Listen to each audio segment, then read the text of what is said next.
വയനാട് ദുരന്ത മേഖലയിൽ കനത്ത മഴ. ചൂരൽമലയിലെ താൽക്കാലിക പാലം മുങ്ങി. മുണ്ടക്കയിൽ മലവെള്ളപ്പാച്ചിൽ രൂക്ഷമായതോടെ ബെയിലി പാലം അടച്ചു.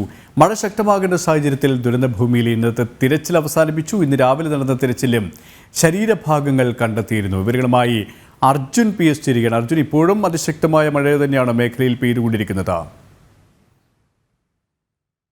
മുമ്പ് വരെ ശക്തമായ മഴയായിരുന്നു ഈ പ്രദേശത്ത് പെയ്തിരുന്നത്, ചൂരൽമലയിൽ പെയ്തിരുന്നത്. അതുമൂലം ഈ ബെയിലി പാലം അടച്ചിടുന്ന സാഹചര്യം ഉണ്ടായിരുന്നു. മാത്രമല്ല, തൊട്ടടുത്ത സൈന്യം നിർമ്മിച്ച ഒരു നടപ്പാതയുണ്ട്, താൽക്കാലിക നടപ്പാത. അതിലേക്ക് വെള്ളം കയറുന്ന ഒരു സാഹചര്യവും ഉണ്ടായിരുന്നു. ഈ ഒരു ഉരുൾപൊട്ടിയ ഈ ഒരു വഴിയിലൂടെയാണ് ഇന്ന് മലവെള്ളം കുതിച്ചു പാഞ്ഞത്. അത്തരത്തിൽ കുതിച്ചു പാഞ്ഞെത്തിയത്, അതായത് മലയിൽ മഴ ശക്തമായി പെയ്യുന്നുണ്ട് എന്നുള്ളതാണ് അത് കാണുമ്പോൾ നമുക്ക് മനസ്സിലാക്കാൻ കഴിയുന്നത്. അത്തരത്തിൽ വലിയ മഴ പെയ്തതിനെ തുടർന്നാണ് വെള്ളം കുതിച്ചെത്തിയത്. അതുകൊണ്ട് തന്നെ ഇന്നത്തെ തെരച്ചിൽ താൽക്കാലികമായി നിർത്തിവെച്ചിട്ടുണ്ട്. ഇനി നാളെ തെരച്ചിൽ തുടരുമെന്നാണ് നമുക്ക് അറിയാൻ കഴിയുന്നത്. പക്ഷേ മഴ ഇങ്ങനെ തുടരുകയാണെങ്കിൽ നാളെയും തെരച്ചിൽ ഉണ്ടാകുവാനുള്ള സാധ്യതയില്ല. വയനാട്ടിൽ ഇവിടെ മാത്രമല്ല, വിവിധ ഇടങ്ങളിലും മഴ പെയ്യുന്നുണ്ട് എന്നുള്ളതാണ് നമുക്ക് മനസ്സിലാക്കാൻ കഴിയുന്നത്. മാനന്തവാടി അടക്കം, കൽപ്പറ്റ, ബത്തേരി, ഈ പ്രദേശങ്ങളിലാകെ മഴ ശക്തമായി പെയ്യുന്നുണ്ട് എന്നുള്ളതാണ് നമുക്ക് മനസ്സിലാക്കാൻ കഴിയുന്നത്. അതിശക്തമായ മഴയാണ് ഇപ്പോൾ വയനാട്ടിൽ പെയ്തുകൊണ്ടിരിക്കുന്നത്.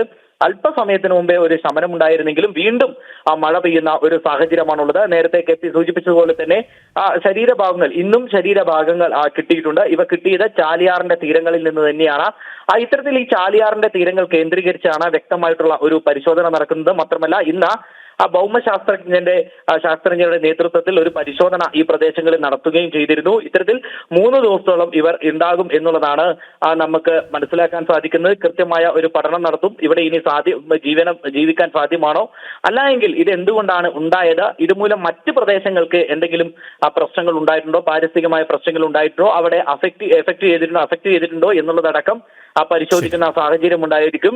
അത്തരത്തിലുള്ള ഒരു പരിശോധനകൾ നാളെയും അല്ലെങ്കിൽ മറ്റന്നാളും നടക്കുമെന്നാണ് നമുക്ക് മനസ്സിലാക്കാൻ കഴിയുന്നത്.